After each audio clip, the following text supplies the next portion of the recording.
bakalan mereview salah satu krim yang mengandung retinoid tapi beda nama, beda merek ya.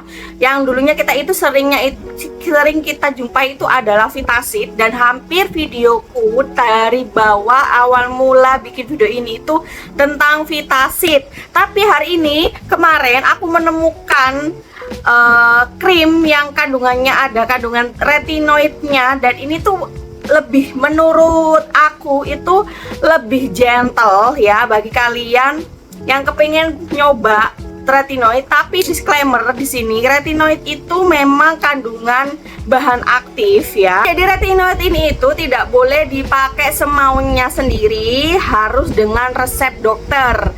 Jadi kenapa aku masih tetap pakai Vitasit ya, krim retinoid ini, karena aku sebelumnya itu udah dapet resep dari dokter sebelumnya. Jadi aku kan, kalau kalian sering lihat aku di video aku itu jerawatan parah, jerawatan hormonal gitu kan ya.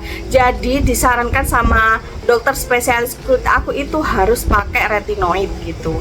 Jadi di sini aku bakalan ngasih tahu ke kalian kalau kepengen pakai retinoid harus dengan cara yang baik dan benar supaya kulit kalian itu nggak gampang iritasi, nggak gampang jerawatan, malah sebaliknya gitu, malah lebih baik bukan lebih buruk. Produk yang akan aku review hari ini di video kali ini adalah Retikor ya. Mungkin kalau kalian pengguna TikTok sering tuh ya berseliweran tentang Retikor ya. Sebenarnya Retikor sama Vitasit itu benar-benar kandungannya sama ya, kandungannya retinoid juga ya. Jadi retinoid itu memang bahan aktif yang diperuntukkan untuk mengeksfoliasi kulit kalian ya. Jadi banyak sekali efek sampingnya. Nanti aku bakalan kasih sedikit perbandingan lebih bagus mana untuk pemula, apakah pakai Vitasit atau Retikor gitu.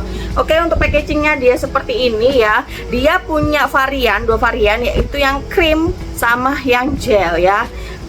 Dan yang krim itu dia itu diperuntukkan untuk kulit yang cenderung sensitif dan kering. Untuk yang gel dia diperuntukkan untuk kulit yang sensitif cenderung berminyak gitu.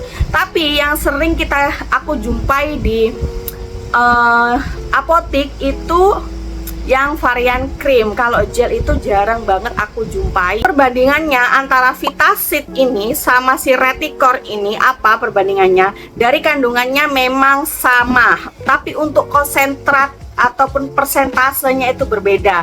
Untuk Vitasit sendiri dia memiliki, kalau tidak salah ya, nanti koreksi ya, aku bakal koreksi di sini. Kalau tidak salah dia mempunyai 3%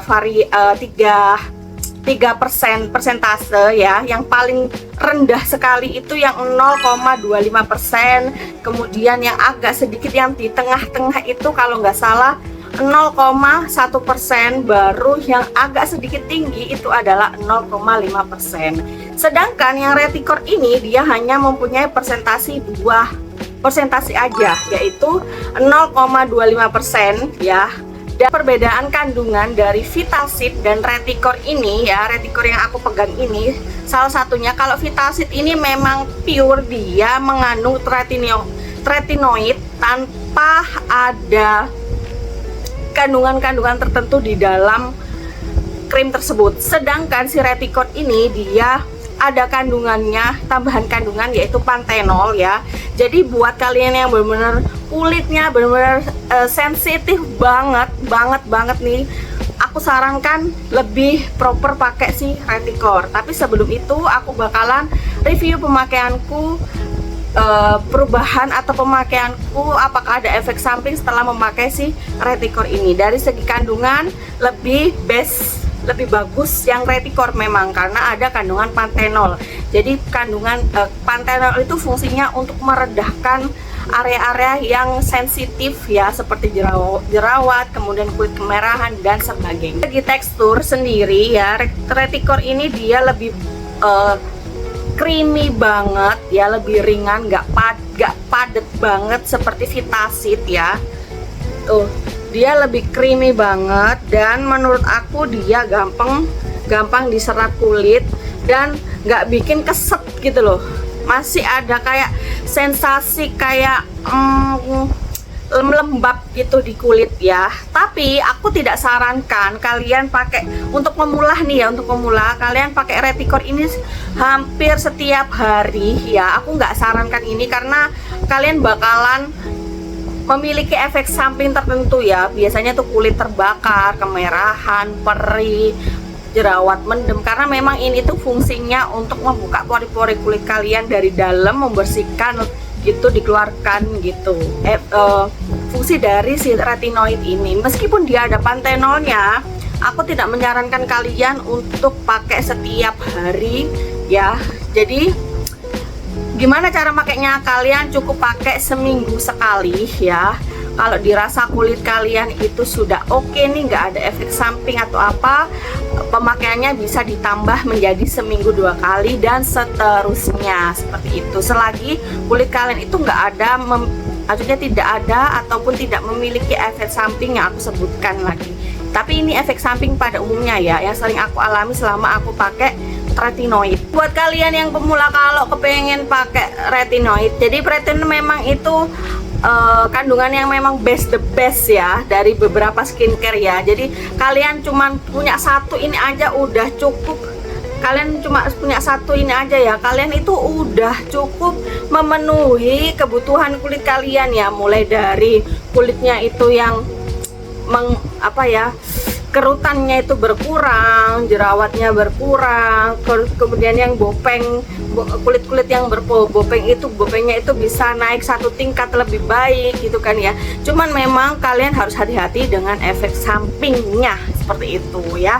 Aku bakalan ajarin bagaimana cara make si retinoid ini secara baik dan benar supaya nggak keliru gitu, nggak iritasi ataupun mempunyai efek-efek samping yang tidak kalian inginkan di kulit kalian ya. Oke, yang pertama, kalau kulit kalian itu cenderung kering dan berjerawat ya, sensitif dan kering ya, kalian bisa pakai moisturizer yang lotion ya. Jadi di sini aku hanya pakai Labore ya. Selama ini aku hanya pakai Labore, nggak pakai apapun ya. Karena aku memang nggak pernah nih nemuin krim moisturizer yang bener-bener ngeklik banget di kulit aku ya. Jadi buat kalian yang kulitnya cenderung berminyak dan berjerawat ya, sensitif, berminyak, berjerawat, kalian bisa memakai moisturizer yang gel. Tapi aku tidak sarankan yang ada kandungan bahan aktifnya ya, seperti salicylic acid, kemudian benzoate peroxide ya, kemudian lactic acid ya. Please baca kandungannya supaya nggak bentrok kandungan aktif tersebut. Oke, cara pakainya itu seperti ini ya. Ini makainya harus malam hari ya, karena kalau siang hari itu akan benar-benar sensitif sekali di kulit kalian ya. Tuh, ini pakainya cukup kita pakai metode sandwich method ya. Jadi moisturizer dulu. Moisturizer dulu ya.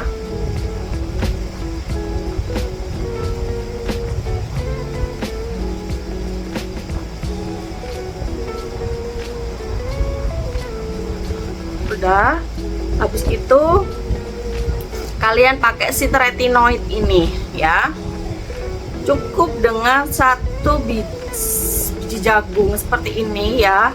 Tuh, hindari area bawah mata, pelipis hidung, sama sini mulut sini ya.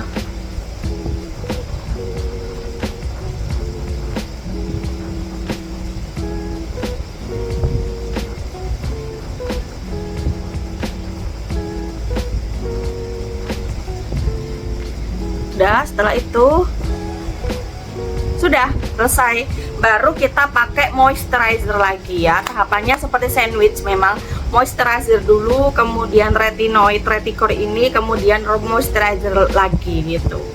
Sudah, habis itu kita pakai moisturizer lagi seperti ini. Oke, kita ratakan sampai benar-benar rata.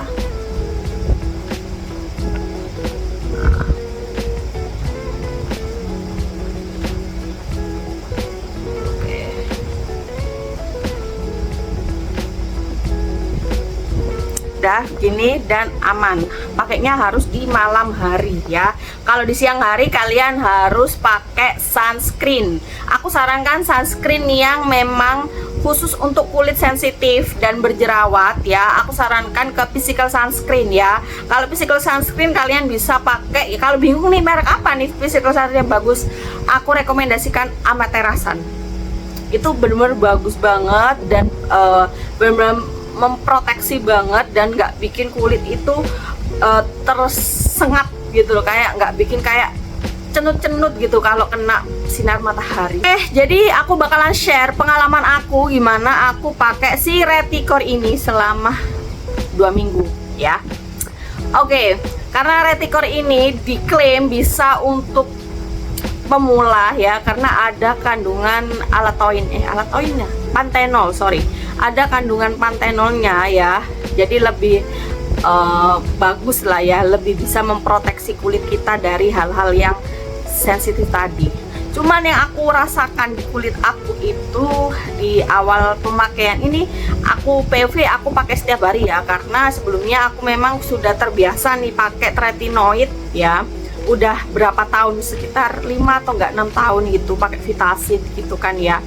Oke, yang pertama yang aku alami itu hari pertama oke, malam. Hari kedua oke, pokoknya 3, 4 itu baru kerasa kulit aku itu kayak ketarik gitu. Kalau istilah orang Jawa itu kayak glodoki ya, ataupun kering banget gitu di area di pipi sini. Dan kalian bisa lihat sekarang kondisi kulit aku tuh, ini ada jerawat mendemnya satu, ini juga di sini juga ada, di sini juga ada jerawat mendem lah. Ini itu adalah efek samping saat aku pakai Reticor, khususnya ketika aku pakai itu setiap hari gitu. Itu yang aku kasih tahu ke kalian, kalau efek Reticor itu nggak bisa, maksudnya retinoid itu nggak bisa dipakai untuk setiap hari. Jadi efek samping yang aku alami lagi setelah memakai si Reticor ini selama 2 minggu ya, entah ini hanya perasaanku aja atau gimana ya, aku kayaknya kulit aku itu lebih kayak menerima Vitasid ya daripada si Reticor ini ya. Jadi ketika aku pakai Vitasid itu, meskipun setiap hari setiap malam ya, aku hanya merasakan kulitku itu agak kusam aja gitu loh ya, agak kusam gitu. Kemudian nggak ada efek samping lain-lainnya seperti sampai iritasi ataupun sampai kulit aku itu kayak bener-bener kayak apa ya, aku dibilang itu kayak sampai muncul-muncul jerawat mendem gitu. Sepertinya kalau di Vitasid enggak ya, tapi kalau di Reticor aku ngerasakan hal yang berbeda gitu kan. Jadi yang pertama yang aku rasain ketika aku pakai setiap hari itu, kulit aku itu lebih iritasi, rentan perih, kemudian banyak jerawat mendem yang tumbuh di area sini, di area pipiku sini gitu. Jadi itu aja review aku mengenai Reticor ini ya. Jadi buat kalian para pemula ya, please jangan FOMO kayak aku ya.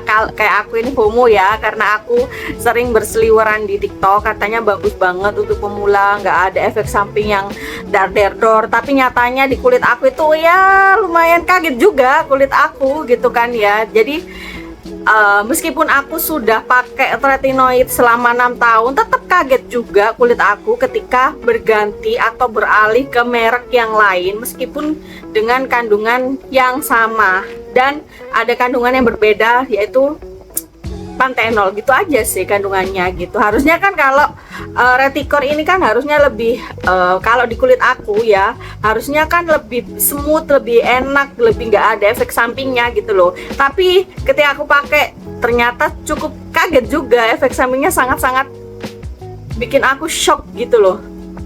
Gitu sih gitu kan. Jadi buat kalian kalau pengen pakai silakan ya. Itu tadi yang aku sebutkan caranya, harus hati-hati juga cara pakainya. Lebih bagus, lebih baik, jangan FOMO, jangan tiba-tiba make ya. Kalau kalian nggak ngerti caranya, ya lebih baik konsultasi dulu lah ke dokter gitu. Oke, jadi itu aja review aku hari ini. Semoga bermanfaat. Jika kalian suka, like, share, dan subscribe. Bye!